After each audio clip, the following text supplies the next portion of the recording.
আমাৰো ভুল আছিল, এইটো ক'ব নালাগে, ইমান গৰমত থ'ব নালাগিছিলে। ফেন ওলাই গৈছে পুৰা। ইমান মিছ আণ্ডাৰষ্টেণ্ডিং হ'ল না এইখিনিতে। নিজতকৈ বেছি মৰম কৰোঁ আমি। বিশেষকৈ আজিৰ দিনটোত চৰ্চাত থকা এটা বিষয়ৰ উৎস বিচাৰি এই মুহূৰ্তত এই বিশেষ প্ৰতিবেদন এই মুহূৰ্তত দৰ্শকসকলৰ সন্মুখত আগবঢ়াইছোঁ। কাৰণ মোৰ সমীপতে এখন ৰঙা ৰঙৰ ছুইফ্ট এই মুহূৰ্তত দৰ্শকসকলে দেখিবলৈ সক্ষম হৈছে। আৰু অঞ্জন আছে মোৰ লগত। অঞ্জনে যদি পোনে পোনে আগুৱাই আহি এইখিনি ঠাইত যদি কেমেৰাটো জুম কৰে তেতিয়াহ'লে দৰ্শকসকলে সেই ছবিখন দেখিবলৈ সক্ষম হ'ব। ইতিমধ্যে আমাৰ স্ক্ৰীণৰ আনটো পৰ্দাত আমি দেখুৱাইছোঁ দিনৰ ভাগত সংঘটিত হোৱা সেই বৰ্বৰ জঘন্য যিদৰে এক প্ৰকাৰ সমালোচনা হৈ আছে গোটেই বিষয়টো, এই বিষয়টোৰ ভিজুৱেলছ কিছু দেখুৱাইছোঁ। আৰু এই গোটেই ঘটনাটো আজি পুৱাৰ ভাগত সংঘটিত হৈছিল। আৰু তাৰপিছত এই ঘটনাটোৰ আঁৰৰ কাহিনী কি আছিল এই কথাখিনি জানিবলৈ এই মুহূৰ্তত এই বিশেষ বাহনখন আৰু এই বিশেষ 6 বছৰীয়া বুবু নামৰ এই কুকুৰটোৰ ওচৰত মই মূৰত উপস্থিত আছোঁ। কি হৈছিল ঘটনাটো?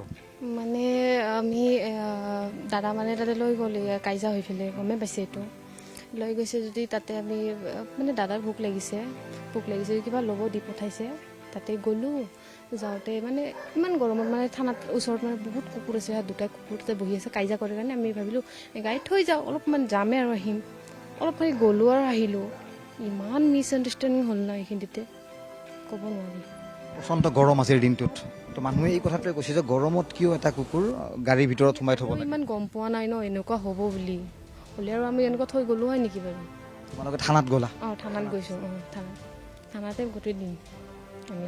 কোনোবা NGO লৈ গৈছিল কুকুৰটোক, এই ধৰণৰ কথা এটা ওলাইছে, তোমালোকে মৰম নকৰা, প্ৰতিপালন নকৰা? নহয়, নিজতকৈ বেছি মৰম কৰোঁ আমি, ক'ব লগা কথা।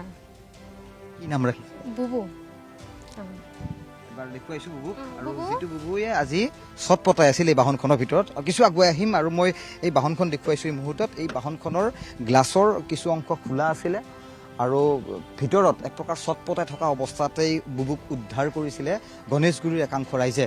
আৰু ভিতৰত দেখুৱাইছিলোঁ কিদৰে কুকুৰটোৱে চট পতাইছিল, পানী এটুপিৰ বাবে হাহাকাৰ কৰিছিল আৰু একাংশই দৌৰি আহিছিল আৰু বটলত পানী দিছিল বটলত পানী দিছিল। সাধাৰণ এখন কাজিয়া, তাৰপিছত তোমাৰ দেউতা গৈ থানা পালে। উপায়হীন, কুকুৰটো লগত আছে, আৰক্ষী থানালৈ নিব নিদিয়ে, গোটেই গাড়ীৰ ভিতৰত ৰাখিছিলা। গতিকে এই গোটেই মেছেজটো কি বুলি দৰ্শকসকলক জনাবা? কি হৈছিল ঘটনাটো পুনৰবাৰ? কাজিয়া হৈছিল গণেশগুৰি অফিচৰ তলত, তাৰপিছত থানালৈ যাব লগা হ'ল। তাৰপিছত মানে কাজিয়াখন হ'ল, মই জানিলোঁ কাজিয়াখন হ'ল। তাৰপিছত আৰক্ষী থানাত কুকুৰটো নিবলৈ দিয়া হোৱা নাছিল। মানে দিব লগা হৈছিল, মানে তাতে দুটা কুকুৰ আছিল, কুকুৰটোৰ লগত দিছিলোঁ নুমাই, মানে কাজিয়া লাগিছে, কৈছে থৈ আহা ভিতৰত অলপ, মানে লৈ যাব দিছে, ছাৰবোৰ ভালে আছিল, বাট কাজিয়া লাগি আছে, এনেকুৱাতো থ'ব নোৱাৰি, চিল্লাই আছে। এইকাৰণে আমি দোকানত যাব ওলাইছোঁ, তাক অলপ ভিতৰত থৈ গৈছোঁ। কিমানমান সময়? কিছু সময় হৈছিল যাৰ কাৰণে কথাখিনি কৈছে। গতিকে সেই সমালোচনা কৰা দৰ্শকসকলক কি উত্তৰ দিব? কি উত্তৰ দিম মানে এনেকুৱা মিছ আণ্ডাৰষ্টেণ্ডিং কৰিব নালাগে। আমাৰো ভুল আছিল, এইটো ক'ব নালাগে, ইমান গৰমত থ'ব নালাগিছিলে, আমাৰ ভুল আছিল একচুৱেলি। বাট এতিয়া নথৈ পেলাই উপায় নাই ন। কুকুৰৰ সৈতে কাজিয়া হৈছিল মানে। গতিকে গৰাকীৰ কথাত কুকুৰটোৰ গৰাকী মুহূৰ্তত উদ্ধাৰ হৈছে। নিউজ 18 অসম নৰ্থ ইষ্টে আমি গোটেই তথ্যভিত্তিক আমি এটা গোটেই খবৰটোৰ আঁৰলৈ যাবলৈ চেষ্টা কৰিছিলোঁ আৰু অৱশেষত সেই বুবুক উদ্ধাৰ কৰিছোঁ, যিটো বুবুক আজি দিনৰ ভাগত চটপটাই থকা অৱস্থাত আমি দেখিছিলোঁ। একাংশই ৰাজপথেৰে গৈ থকা সময়ত সহায়ৰ বাবে আগবাঢ়ি আহিছিলে। গতিকে খবৰৰ কিছু আঁৰৰ খবৰ এই বিশেষ প্ৰতিবেদনত মই দৰ্শকসকললৈ আগবঢ়াইছোঁ। ফেন ওলাই গৈছে